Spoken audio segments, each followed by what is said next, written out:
এক সময়ের কথা, সবুজ শ্যামল এক জঙ্গলে থাকতো এক ছোট্ট পাখি, নাম তার টুনি।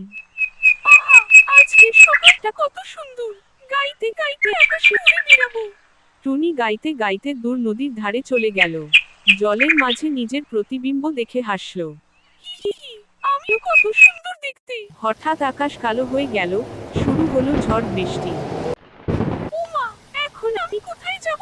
আমার বাসা তো উড়ে গেছে এই ঝড়ের তার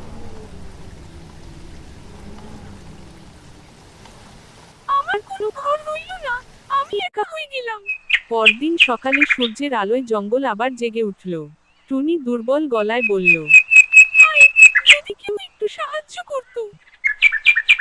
এই ছোট্ট পাখি, কি হয়েছে তোমার? কাঁদছো কেন গো, আমায় বলো।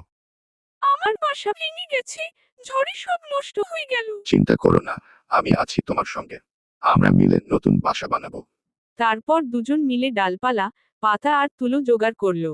বিকেলের মধ্যে তারা গাছের উঁচু ডালে সুন্দর এক বাসা বানিয়ে ফেলল। ধন্যবাদ কাক ভাই, আজ বুঝলাম বন্ধুত্বই সবচেয়ে বড় আশ্রয়। ঠিক বলেছ টুনি, বন্ধুত্ব মানে একে অপরের পাশে থাকা। সেদিন থেকে টুনি প্রতিদিন নতুন বাসায় বসে গান গাইতো। বন্ধুত্বের ডানায় উড়ে যায় সব দুঃখ, আর জঙ্গলটা ভরে উঠত আনন্দে ও সুরে।